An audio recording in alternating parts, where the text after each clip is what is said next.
ಈಗ ಈ ಮಹಾಚೈತ್ರಕ್ಕೆ ತನ್ನ ವಿದ್ಯಾರ್ಥಿ ಜೀವನದಲ್ಲಿ ಸಾಕಷ್ಟು ಚೈತ್ರ ಮಾಡಿರುವಂತಹ ಒಬ್ಬ ಯುವ ನಾಯಕ.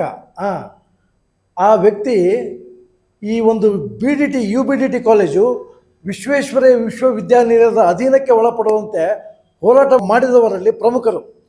ಅವರು ಸುಮಾರು ನಿರಂತರ 6 ತಿಂಗಳ ಹೋರಾಟ ಮಾಡಿ UBDT ಕಾಲೇಜನ್ನು ಯಶಸ್ವಿಯಾಗಿ ವಿಶ್ವೇಶ್ವರಯ್ಯ ವಿಶ್ವವಿದ್ಯಾನಿಲಯಕ್ಕೆ ಅದನ್ನು ವರ್ಗಾವಣೆ ಮಾಡಿಸಿದರು. ಹೋರಾಟಗಾರ, ಯುವ ನಾಯಕ, ಕಾರ್ಪೊರೇಟರ್ ಕೂಡ ಆಗಿದ್ದರು, ಈ ವಿರೋಧ ಪಕ್ಷದ ನಾಯಕರು ಆಗಿದ್ದರು ದಾವಣಗೆರೆಯ ಕಾರ್ಪೊರೇಷನ್. ಇದರಲ್ಲಿ ಅವರು ಬೇರೆ ಯಾರೂ ಅಲ್ಲ, ನಮ್ಮ ಕೆ ಪ್ರಸನ್ನಕುಮಾರ್ ಸರ್. ನಮಸ್ಕಾರ. ಖುಷಿ ಆಯ್ತು ನಿಮ್ಮನ್ನು ನೋಡಿ. ನನಗೂ ಬಹಳ ಖುಷಿ ಆಗ್ತಾ ಇದೆ. ನೀವೆಲ್ಲ ವಿದ್ಯಾರ್ಥಿಗಳಿದ್ರಿ, ಈಗ ನಾಯಕರಾಗಿದ್ರಿ, ಅದು ಖುಷಿ. ಈಗ ಇದನ್ನ ಮಹಾಚೈತ್ರ ಅಂತ ನೀವೆಲ್ಲ ಕರೆದಿದ್ದೀರಿ, ಅದನ್ನ ಕೇಳಿಸ್ಕೊಂಡು ನಾನು ಮಹಾಚೈತ್ರ ಅಂತ ಹೇಳಿದೆ. 29, 30ರಂದು ನಡೀತಾ ಇದೆ. 29ರಂದು ದೊಡ್ಡ ವ್ಯಕ್ತಿಗಳೆಲ್ಲ ಬರ್ತಾ ಇದ್ದಾರೆ. ಅವತ್ತೊಂದು ದಿನ ಕಾರ್ಯಕ್ರಮ ಇದೆ. ಮುಖ್ಯವಾಗಿ 30ನೇ ತಾರೀಕು ನಿಮ್ಮ ಅಲುಮ್ನಿ ಅಸೋಸಿಯೇಷನ್ ವತಿಯಿಂದ ಭಾಳಷ್ಟು ಇದು ಕೆಲಸ ನಡೀತಾ ಇದೆ. ನೀವು ಈ UBDT ಅಲುಮ್ನಿ ಅಸೋಸಿಯೇಷನ್ನ ಕಾರ್ಯದರ್ಶಿಯಾಗಿ ಏನು ಹೇಳೋಕ್ಕೆ ಇಷ್ಟಪಡ್ತೀರಿ ಸರ್? ಇದು ಒಂದು ಐತಿಹಾಸಿಕವಾದಂಥ ಕ್ಷಣ ನಮ್ಮೆಲ್ಲರಿಗೂ. ಇವತ್ತು ಸಾವಿರಾರು ಸಂಖ್ಯೆಯಲ್ಲಿ ನಮ್ಮ ಜೀವನವನ್ನು ರೂಪಿಸಿದಂಥ ಕಾಲೇಜ್ ಇದು.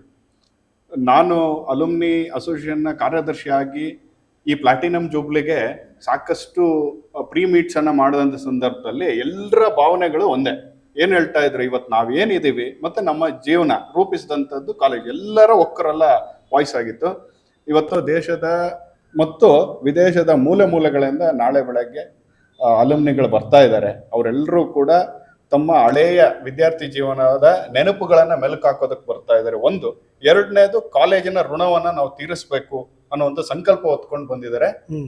ಅವರನ್ನ ನಾವು ಇವತ್ತು ಅಲುಮ್ನಿ ಅಸೋಸಿಯೇಷನ್ ಮತ್ತು ಕಾಲೇಜಿನ ವತಿಯಿಂದ ಅವರನ್ನ ವೆಲ್ಕಮ್ ಮಾಡಿ, ಅವರನ್ನ ಒಂದು ಮದುವೆಯ ದಿಬ್ಬಣದ ತರ ಎಲ್ಲ ಅಲುಮ್ನಿಗಳನ್ನ ವೆಲ್ಕಮ್ ಮಾಡಿ, ಅವರ 2 ದಿನ ಅವರ ವ್ಯವಸ್ಥೆಯನ್ನ ಸರಿಯಾದ ರೀತಿಯಂತ ಅವರಿಗೆ ಗೌರವಯುತವಾದಂತ ವ್ಯವಸ್ಥೆಯನ್ನ ಮಾಡಿ ಅವರನ್ನ ಸಂತೋಷದಿಂದ ಬೀಳ್ಕೊಡ್ಬೇಕು ಅನ್ನೋಂಥ ಸಂಕಲ್ಪವನ್ನ ಅಲುಮ್ನಿ ಅಸೋಸಿಯೇಷನ್ ಒಟ್ಟು ತಂಡ ನಾವು ಯೋಚನೆ ಮಾಡಿದೀವಿ.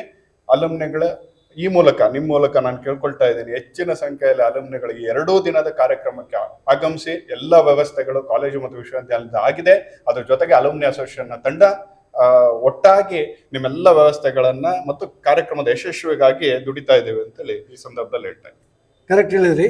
ಈಗ ಇನ್ನೊಂದು ಕೇಳ್ಪಟ್ಟೆ ನಾನು, ನಿಮ್ಮ UBDT ಕಾಲೇಜಿನ ಹಳೆಯ ವಿದ್ಯಾರ್ಥಿಗಳಿಗೆ ಒಂದು ಗೆಸ್ಟ್ ಹೌಸನ್ನ ಏನೋ ಮಾಡ್ತಾ ಇದ್ದೀರಿ ಅಂತ.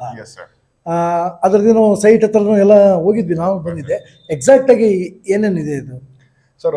ಆಕ್ಚುಲಿ ನಾವು ಯೋಚನೆ ಮಾಡಿದ್ದು 75ನೇ ವರ್ಷದ ಸ್ಮರಣಾರ್ಥವಾಗಿ ಯಾವ್ದಾದ್ರು ಒಂದು ಮಾನ್ಯುಮೆಂಟ್ ಇರಬೇಕು ಅಂತೇಳಿ ಯೋಚನೆ ಮಾಡಿದಾಗ ನಾವು ಒಟ್ಟು ಸಲಹೆ ಬಂದಿದ್ದಂಥದ್ದು, ನಮ್ಮ ಹಳೆಯ ವಿದ್ಯಾರ್ಥಿಗಳು ದಾವಣಗೆರೆಗೆ ಬೇರೆ ಯಾವುದೋ ಕೆಲಸದ ನಿಮಿತ್ತ ಬಂದಂತ ಸಂದರ್ಭದಲ್ಲಿ, ಮತ್ತೆ ಎಕ್ಸ್ಪರ್ಟ್ಗಳನ್ನ ಟೆಕ್ನಿಕಲ್ ಸೆಷನ್ಸ್ ಇರ್ಬೋದು, ಕಂಪನಿಗಳ HRs ಇರ್ಬೋದು, ಬೇರೆ ಸಂದರ್ಭದಲ್ಲಿ ನಮಗೆ ಹೋಟೆಲ್ಗಳಲ್ಲಿ ಉಳಿಸೋ ಬದಲಿ ಒಂದು ಸುಸಜ್ಜಿತವಾದಂಥ ಒಂದು ಗೆಸ್ಟ್ ಹೌಸ್ ಇದ್ರೆ ಅಲ್ಲಿ 8 ರೂಮ್ಗಳು ಇರ್ತವೆ, ಮತ್ತೆ 1-2 ಸೂಟ್ ರೂಮ್, ಈ ತರದ ಯೋಚನೆ ಇದೆ. ಮತ್ತೆ ಅಲುಮ್ನಿ ಆಕ್ಟಿವಿಟಿಗೆ ಅದೊಂದು ಜಾಗವಾಗಿ, ಅಂದ್ರೆ ಅಲುಮ್ನಿ ಮತ್ತೆ ಕಾಲೇಜನ್ನು ಕನೆಕ್ಟ್ ಮಾಡೋ ದೃಷ್ಟಿಯಿಂದ ಈ ಇನ್ಫ್ರಾಸ್ಟ್ರಕ್ಚರ್ ಬಳಕೆ ಆಗಬೇಕು ಅನ್ನೋಂಥ ವಿಷನ್ ಅನ್ನು ಇಟ್ಕೊಂಡು ನಾವು ವಿಶ್ವವಿದ್ಯಾಲಯಕ್ಕೆ ಮನವಿಯನ್ನ ಮಾಡಿದ್ವಿ. ಅವರು ಒಪ್ಪಿಗೆ ಕೊಟ್ಟಿದ್ದಾರೆ.